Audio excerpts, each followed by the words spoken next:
So hi everyone, this side Bhavya Taneja from my brave pay. Welcome to the channel. And आज की video में हम लोग बात करने वाले हैं कि आपकी जो एक क्वेरी थी कि भैया हमारे जो फॉर्म्स हैं IIM इंदौर के वो कब आएंगे एंड एडमिशन प्रोसेस क्या होता है IIM इंदौर का, तो उसके बारे में आज हम बात करने वाले हैं। तो फॉर द अपकमिंग ईयर जो आपका नया अब IPM स्टार्ट होने वाला है 2022 टू 2027, इस बैच के लिए जो आपका एडमिशन प्रोसेस रहेगा एंड आपके फॉर्म्स कब आएंगे वो सब आज हम यहाँ पे बात करने वाले हैं, ठीक है। तो you have to go on the IIM Indore official website, click on programs, academic programs, scroll down, click on IPM, again scroll down, click on admissions and then आपको नीचे जाना है एंड यहाँ पे आपको दिख रहा होगा admission process IPM 2022 to 27 batch for domestic applicants. इस पर क्लिक कर दो, डाउनलोड हो जाएगा, इसको क्लिक कर लो, ठीक है। तो ये है अब आपका पूरा डॉक्यूमेंट जो कि ऑफिशियल वेबसाइट पर आया हुआ है। तो अब इस फॉर्म के अंदर जो सबसे इंपॉर्टेंट चीज़ हमें पहले देखनी है वो आपकी है ये वाली कि the eligible candidates should submit their application online by this website, ठीक है, during the period of Tuesday April 12th 2022 to Saturday May 21 2022, यानी कि इन डेट्स के बीच में अप्रैल 12 से स्टार्ट हो जाएगी, आपके फॉर्म्स अप्रैल 12 से आ जाएंगे and they will be open till May 21, right. And you can fill the forms in between these dates, ठीक है। एंड देखते हैं, इसका हम पूरा पढ़ते हैं ना, आपको जो भी डाउट्स हैं वो क्लियर हो जाएंगे यहाँ पे। तो देखते हैं सबसे पहले आपका यहाँ पे अब हम एलिजिबिलिटी क्राइटेरिया, एंड इसके अंदर काफ़ी डाउट आता है लोगों को, स्पेशली आपकी एज के अंदर। मुझे बहुत DMs आते हैं एंड बच्चे पूछते हैं कि भैया मेरी एज ये है, क्या मैं अप्लाई कर सकता हूँ, या फिर भैया ये मेरी डेट ऑफ बर्थ है, मुझे बता दो कि मैं एग्ज़ाम दे सकता हूँ। यार ये सब चीज़ें आप DM में पूछते हो, ठीक है, आपको ये सब चीज़ें ऑफिशियल वेबसाइट पे मिल जाती हैं, तो कुछ वैसा पूछा करो जो आपको जेन्युइनली कुछ अगर, ठीक है, टिप चाहिए हो। तो देखो यार यहाँ पे क्या है कि a candidate should have been born on और आफ्टर, यानी कि इस डेट के बाद अगर आप पैदा हुए हो तो ही आप एप्लीकेबल हो। यानी कि जैसे कि मैं कब पैदा हुआ हूँ, मैं 2001 में पैदा हुआ हूँ, तो मैं यहाँ पे एप्लीकेबल नहीं हूँ, ठीक है। अगर आप August 1 को या August 1 2002 के बाद पैदा हुए हो तो ही आप यहाँ पे एलिजिबल हो, ठीक है। 5 years of relaxation to the candidates from SC ST PWD category will be given born on और आफ्टर August 1 1997, ठीक है। तो ये चीज़ तो अलग है, ये उनके लिए जो SC ST PWD में है। आगे देखते हैं qualifying exam. A candidate should have passed standard 12th HSC और इक्वल एग्जामिनेशन इन 2020 2021 और he can be appearing in 2022, ठीक है। यानी कि अगर आप इस साल अपियर कर रहे हो एग्जाम के लिए तो भी आप अप्लाई कर सकते हो। आपकी जो मार्कशीट है वो बाद में ले ली जाएगी। You have to obviously give your marksheet letter on of your class 10th and 12th and आपकी जो मिनिमम परसेंटेज है वो उसमें उतनी होनी चाहिए, लेकिन अगर मिनिमम परसेंटेज आपकी क्लियर हो रही है तो कोई दिक्कत नहीं है, ठीक है, यू कैन अप्लाई। आगे चलते हैं, आगे आपका लिखा है मिनिमम परसेंटेज मार्क्स। तो आपके पासिंग ईयर 2019 में आपकी क्लास 10th में मिनिमम 60% होने चाहिए, ठीक है। एंड 12th का आपको यहाँ पे कुछ स्पेसिफाई नहीं कर रखा है, बट उसका भी 60% ही होता है। तो आप मान के चलो कि you have to score minimum 60% in 10th and 12th, ठीक है, इतना आपके होने चाहिए। उसके बाद आपका है candidates who are likely to complete 12th HSC और equivalent by end of July 31 2022 can also apply, जो मैंने आपको बताया, ठीक है। इनके जो आपके डॉक्यूमेंट्स हैं वो आपके बाद में सबमिट हो जाएंगे, but you have to secure the minimum marks, ठीक है। नोट 2 आपको देखा the percentage marks obtained by candidate in class 10th and 12th would be calculated based on aggregate marks of all subjects that appear on the marksheet grade sheet.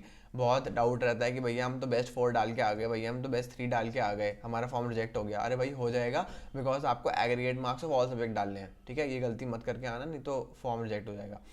Applicants completed their 10th and 12th standard pursuing 12th standard from international board। तो इसके अंदर आपका जो IB Indian board की percentage transcript होती है वो use होती है। तो मेरे को इसके बारे में इतना आइडिया नहीं है, मैं IB से नहीं हूँ, बट आपका जो परसेंटेज कैलकुलेट होगा वो इस बेस पे होता है। ये कुछ आपकी ट्रांसक्रिप्ट होती है परसेंटेज की, तो उस बेस पे आपकी परसेंटेज कैलकुलेट हो जाएगी। नोट 4 आपको दे रखा है the IIM Indore reserves right to, ठीक है, इसमें कुछ नहीं है। तो एप्लीकेशन प्रोसीजर, ठीक है, एप्लीकेशन प्रोसीजर क्या है कि आपके जब फॉर्म्स आ जाएंगे तो you will have to fill the form. आपकी जो फीस है फॉर्म की दैट इज ₹4130, ठीक है। तो 4130 रुपये का आपका फॉर्म है यहाँ पे, ठीक है, ये आपको पे करना पड़ेगा while filling the form. And उसके बाद no change in the category will be entertain once application submitted, यानी कि आपकी जो भी कैटेगरी है वो आपको पहले ही सिलेक्ट कर लेनी है वाइल फिलिंग द फॉर्म, ठीक है। एंड ये आपको मैंने पहले ही बता दिया कि link to apply will be open from July April 12th, ठीक है। एंड सिलेक्शन प्रोसीजर आपको हम यहाँ पे देख लेते हैं। The candidates will be selected on the basis of overall performance in the aptitude test, जो आपका एप्टीट्यूड टेस्ट होगा उसके अंदर, and the personal interview PI, ठीक है। आपका बैट नहीं होने वाला यहाँ पे, बैट का बहुत लोग पूछते हैं, बहुत पहले बंद हो गया था वो, ठीक है, पहले हुआ करता था, आजकल अब बैट नहीं ले रहे हैं लोग। तो any candidate who fails to appear in either AT और आपका personal interview will not be considered, ठीक है। स्टेज 1 है आपकी, the candidates satisfying minimum eligibility criteria should submit their application, ठीक है। ये आपको पहले सबमिट एप्लीकेशन करनी है, उसके बाद आपको अपना एग्जाम देने जाना है in any of these centres, ठीक है। ये आपके सेंटर्स होते हैं, तो जो भी पूछते हैं कि भैया सेंटर कहाँ पड़ते हैं, तो ये आपके सेंटर्स हैं, ठीक है। However I am reserve right to change cities, ठीक है, ये सब। एंड जुलाई 2022 मॉर्निंग शिफ्ट में आपका एग्ज़ाम है, ठीक है। ये आप एग्ज़ाम देके आओगे। एग्ज़ाम में आपके 4 मार्क होंगे for every right answer, 1 mark for every wrong answer. QA आएंगे, आपके क्वांट्स के MCQ होंगे, क्वांट्स के शॉर्ट आंसर होंगे, वर्बल एबिलिटी के MCQ होंगे। तीनों ही सेक्शन आपके 40-40 मिनट्स के हैं, ठीक है। आपका पहले एक सेक्शन आएगा, फिर दूसरा आएगा, फिर तीसरा आएगा। ये ऑर्डर डिसाइडेड नहीं है कौन सा पहले आएगा यहाँ पे, ठीक है। And candidates must answer the sections in pre-specified order and this order will remain same for all candidates, ठीक है। एंड इन्होंने यहाँ साफ साफ लिखा है the above table does not indicate the order of the sections, ठीक है। तो इसको देख के मत सोचना कि यही आपका ऑर्डर होने वाला है, लेकिन आपको किसी ऑर्डर के अंदर ये आएंगे सेक्शंस आ रहे हैं, and you have to first complete one section then move to the next section, right. And ठीक है, इन दिस स्टेज आपका स्टेज 3 के अंदर जो आपका एग्ज़ाम हो जाएगा, तो आपको जो एक एलिजिबल कैंडिडेट्स वो निकालेंगे, उसमें से वो PI के लिए आपको बुलाएंगे। एंड ठीक है, candidates having positive raw scores and minimum mark in each of 3 sections of the aptitude test, यानी कि आपकी अगेन यहाँ पे सेक्शन वाइज कट ऑफ होने वाली है, तो आपकी कट ऑफ डिसाइड होगी by the admissions committee of IIM Indore, and you have to perform well in all the 3 sections. ऐसा नहीं हो सकता कि आप एक में अच्छा करके आ जाओ, बाकी 2 में अच्छा ना करो। I have told that already, because IIM Indore के अंदर आपकी सेक्शन कट ऑफ होती है, ठीक है। And minimum cut off marks in each section will be based on the categories of the applicants, ठीक है। तो जितने आपके एप्लीकेंट्स हैं उस बेस पे आपका डिसाइड होगा। एंड नीचे आप जाओगे तो sufficient number of candidates will B short listed for PI from the eligible pool, ठीक है। And a merit list will be created, and उसके बाद आपका ये यहाँ पे होता है, जिसको आप थोड़ा देख सकते हो कि क्या मैथ्स हो रखी है। तो candidate score minus minimum score divided by maximum score minus minimum score, तो it will very depending on बाकी बच्चे कैसे करके आ रहे हैं, यानी कि आपका मैक्सिमम स्कोर क्या है बच्चों का जो कि आपके साथ दे रहे थे एग्जाम, एंड मिनिमम स्कोर क्या है, एंड उस बेस पे आपका एक एप्टीट्यूड टेस्ट स्कोर बनता है ATS, ठीक है। वो इस बेस पे बनता है, राइट। ये आपको 25 इंटू ये चीज़, 25 इंटू ये चीज़, एंड आपका वर्बल का 50, तो वर्बल के आपका वेटेज ज़्यादा है, ठीक है। तो ध्यान रखना, ऐसे तो मतलब कहने को क्वांट्स और वर्बल की इक्वली है, बिकॉज देखो क्वांट्स के MCQ 25, क्वांट्स के शॉर्ट आंसर 25, ठीक है। तो 25 50 हो गया, एंड आपका ये अकेला 50 का है, ठीक है। तो एनी हाउ मैं बस ये बोल रहा हूँ कि आपकी वर्बल की वेटेज थोड़ी सी ज़्यादा है, एंड इसको ध्यान में रखना, एंड वर्बल को निगलेक्ट मत करना, अच्छे से करके जाना, ठीक है। बहुत लोग वर्बल को निगलेक्ट करते हैं। अगर आपकी अच्छी तो कोई दिक्कत नहीं है, लेकिन अगर आपको डाउट है कि मेरे को वर्बल अच्छी नहीं आती है, तो करके जाना बिल्कुल, ठीक है। Note: maximum minimum scores are the highest scores and lowest score obtained in respective sections by the candidates from the eligible pool, ठीक है। Shortlisted candidates shall appear for the person interview, ठीक है। IIM Indore also expects a consistent and minimum performance in the different parameter person interview which will be decided by the admission committee, ठीक है। इसके अंदर कुछ नहीं होता कि बेसिकली आपको अपने बारे में बताना है, अपना पास्ट बताना है, why do you want to be into IPM, what are your future plans, and उसके बाद what are your achievements, what are your accomplishments, what have you done till now, ठीक है। आपके एक्स्ट्रा करिकुलर्स हो गए, and उसके अलावा बाकी आपको GK वगैरह एंड आपकी पास नॉलेज एक होती है कि आपके 10th-12th में आपके जो भी जो कंसेप्ट हैं वो कैसे हैं, 10 नहीं बेसिकली 11th-12th के जो आपके कंसेप्ट हैं वो कैसे हैं। So that is all. Interview के बारे में हम फिर कभी बात करेंगे, आपको पहले एग्जाम हो जाए, उसके बाद हम तसल्ली से बनाएंगे इंटरव्यू के बारे में video, but that is for the interview. Stage 5 होती है only those candidate satisfying requirements mention in the early stage will be considered for the final selection, ठीक है।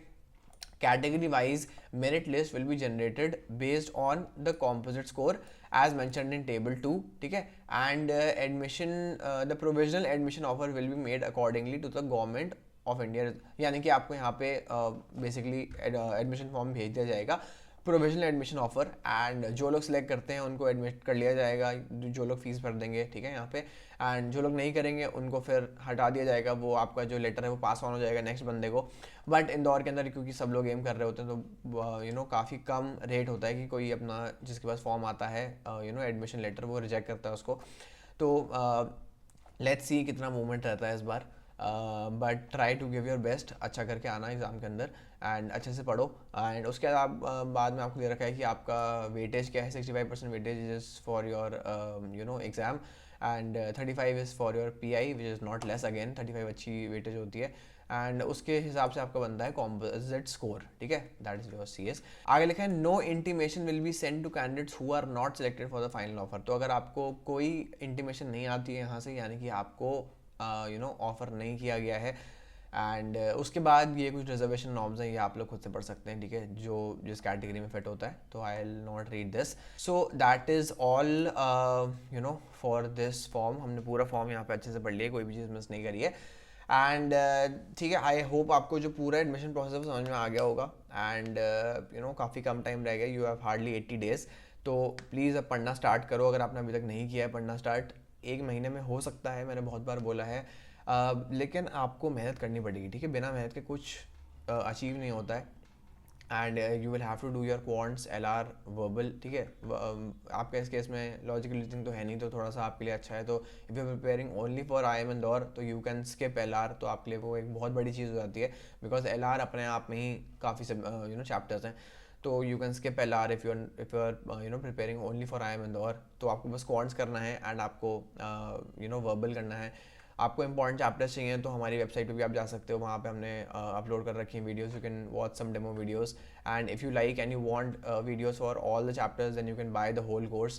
So that is all for today, and if you want to enroll in the crash course, then you can visit our MyPrepare website. उसके अंदर you can see the course and you can enroll in it. And उसके अंदर आपको जो recorded lectures हैं उन सबको access मिल जाता है, जो कि लॉग्ड होंगे अगर आपने बाय नहीं किया है। एंड उसके बाद यू गेट 5 IIM इंदौर के मॉक टेस्ट, तो वो डिज़ाइन बाय मी है, उसके अंदर जो क्वेश्चन वो मैंने डाले हैं, तो उनको आप प्रैक्टिस कर सकते हो, that will be very helpful. उसके अलावा आपको मिलता है प्रैक्टिस शीट्स, जो कि PDFs हैं विच यू कैन डाउनलोड। तो उसके अंदर भी जो क्वेश्चंस हैं वो हैंड सेलेक्टेड हैं बाय मी, तो उनको आप कर सकते हो, वो आपको बहुत हेल्प करेंगे। एंड उसके अलावा अगर आपको कुछ और चाहिए तो आपको मिलता है हमारा support, that is a WhatsApp group in which you can talk to other people who are also preparing and who have enrolled with us, and उनसे आप बात कर सकते हो, and you can have a peer to peer learning. So all this is included in the course, and I hope आज की video से भी आपकी कुछ हेल्प हुई होगी। If you like the video then please एक लाइक कर देना वीडियो को, एंड सब्सक्राइब करना चैनल को if you haven't till now. So that is all for today, and I'll see you in the next video. Till then, take care and bye bye.